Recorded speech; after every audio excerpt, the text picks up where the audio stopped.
Hey peeps, it's Tripl-L. Now let's talk Fairy Tail chapter 519. What was it called? It was called... here it is. Show me your smile. So this chapter was the conclusion to the Eileen versus Erza fight, and it ended with Erza going... the fight itself ended with...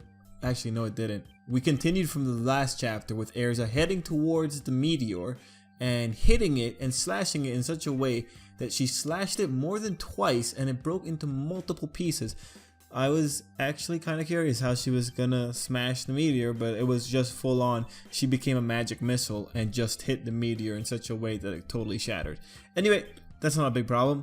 I know Fairy Tail. I know what Fairy Tail's about. I know how Fairy Tail likes to do things. Once Erza decides to be Erza, things like this are gonna happen. That's okay. I'm actually fairly happy about this chapter. The fight itself, well, the meteor part itself is that was expected. Like, really, that was expected. What was gonna happen? Erza was just gonna fall down when she hit the meteor? No, the girl was already breaking the sound barrier. She was gonna destroy the meteor. And then the follow-up, once Erza came back to the ground, the shot where she actually rises again to headbutt Eileen and she gets slashed by her own sword, or rather stabbed by her own sword. Well, that was a pretty nice sequence. That was a pretty cool sequence to watch. And again, it's just all these things that Erza did here is consistent within her power scheme. Her doing things like this is still relatively consistent within her power scheme. There were other little things in the chapter that I found strange. Well, no, actually, there was one thing that I found strange. When Erza was coming back down to take on Eileen as a dragon, Wendy enchants Erza's sword with Dragon Slayer magic. That's not that bad. You know, Dragon Slayer magic is specifically there to make it so you can slash at dragons. What I actually found strange was that Eileen turned back into a human, because her dragon form should be her base form, and it's under Zeref's magic that she has the appearance of a human. So it's just very odd to see her reverting to a human form when logically she should be exerting more effort to stay in the human form than she should be in the dragon form. There's just, it's happening because it works for the drama that Hiro Mashima wanted to pull off here. But I think when you think about the logic of what happened in that particular sequence, if Eileen was on the cusp of being defeated, I don't think she should have turned back into a human. Because look at the way I'm saying that, turned back into a human. No, she's a dragon. She shouldn't be turning back into a human because she's a dragon. Like, that's not how it works. It's more like she turned back into a dragon and now she's turning again into a human. Anyway, it's a very minor nitpick, and there are things in this chapter that other people will complain about. But again, the whole Erza destroying the meteor, that's Erza. That's definitely Erza. And then Erza coming back down and like slashing herself while she attacks Eileen. That was pretty cool. I mean, like that. I like when Erza is just taking on the hits like that. You know, those hits are there just to make it seem more epic. At least when you consider why they're being drawn. Like, Erza didn't need to be stabbed by her sword, but it made it look freaking badass. Anyway, moving on. What I'm actually really happy about in this chapter is seeing the continuation of the Eileen flashback. Getting the full story of the Eileen flashback. Now, in these videos, over the last couple weeks, I've talked about the possibility of getting that flashback, of a continuation of actually seeing the moment that Eileen abandoned Erza. But in those videos, I had a more negative angle. I thought that there was going to be something, there was going to be bigger reasons to justify Eileen's actions, that maybe there was something wrong with Erza when she first came out, or like just something else. But what we actually got with this chapter was effectively the opposite of it, where it was something positive being what, I guess, it was something positive that made the effect on Eileen. So overall, if I was to say what I wanted, I just wanted to see the real attachment that Eileen had. One of the big issues I had with Eileen going into this fight was that she told Erza that it didn't matter, that she just threw her away on the side. And that was pretty much bullshit, and it is confirmed here. It was pretty much bullshit. That was a big lie.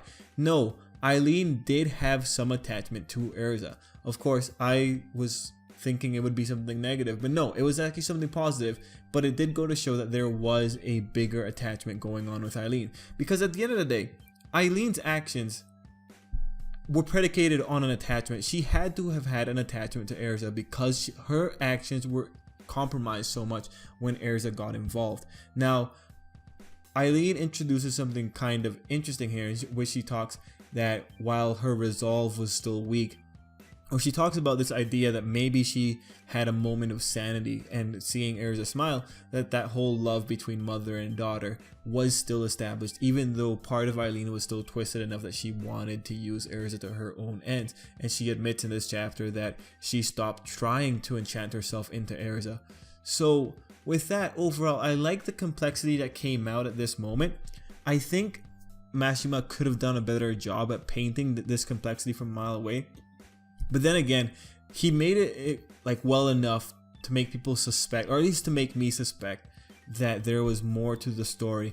And just getting the idea that it was a twist based on the love of a mother and a daughter is consistent with Fairy Tail's theme of love overall. So, you know, let's see my official thoughts on this, because I know I talked to Angry Anime Fan about this in the comments like 2 chapter videos ago. And he was probably, he is right. He was right in that moment in time. It's probably simpler. It's Fairy Tail, like it probably was going to be a simpler answer. But overall, I'm happy that there was what I think a nice compromise, that there was still a follow-up to the story, but it still showed that Eileen had an attachment to Erza, and that it wasn't as simple as just tossing Erza off to the side. It was something that was more thought out. Anyway, with this chapter, Eileen does one more thing, and that's she pretty much takes herself out. I don't know how I feel about that. I think it would have been cool to see Eileen kind of just deal with Erza, and she tells Erza at the end, like, that now do you remember the fact that I loved you so? And it's like, I doubt Erza would remember that. I mean, Erza was a child. She was barely born. I don't think she would remember that.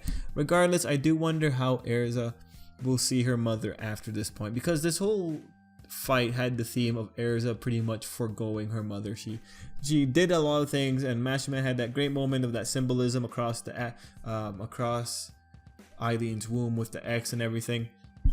Like I think he was keeping that theme there, so I want to see how Erza kind of reacts. With this being Fairy Tail though, you can make the prediction that Erza will appreciate the fact that her mother loved her. Anyway, overall, this chapter, I enjoyed it. You know, I know what to expect from Fairy Tail. I know how things go. If anything, the thing that I really enjoy here is just kind of the twist with Eileen, just because I was looking for something like that.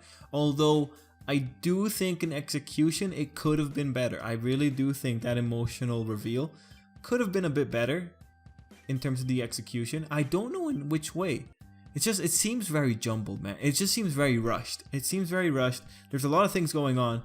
Eileen getting slashed, Erza smiling, that triggering the memories in Eileen, Eileen having her whole spiel, and then slashing herself because, like, I guess she just gave up. Yeah, overall, I do think it could have just been executed slightly better. But the next chapter seems to be going back to Natsu, so I'm assuming that he just wanted to finish this chapter up. And so it wasn't going to look pretty. It wasn't going to look pretty. If we wanted to look pretty, it maybe would have taken one more chapter, but I think we need to move forward. Overall, the Eileen thing is over. You know, this was the time to find out about how Erza was born, but now there are still questions about why Erza is so powerful, because now at this point, Eileen doesn't know. Eileen doesn't know what her daughter is. She just knows that her daughter's freaking powerful and can destroy a meteor just by thinking of her friends and then letting that fuel her magical power. Anyway, guys, let me know what you thought of the chapter. Let me know if you're angry or you're happy. Let me know if you're happy with the way Eileen went out. Eileen taking herself out, it's like, it makes sense when you consider that she's a mother and she loves her daughter, but as an enemy that was built up this much, well, no, she had so many chapters dedicated to her too. Like, considering how much chapters she had dedicated to her, yeah, I think this is okay, because she got a lot of time on screen. I think had this been like just 2 chapters and we got this, it wouldn't have been as good. But because Eileen put up such a fight, I think it's enough to like at least appreciate it. Anyway, you know, this chapter is gonna cause a divide in the fandom again, but whatever. Let me know what you thought of it, and until next time, I hope you have a great day.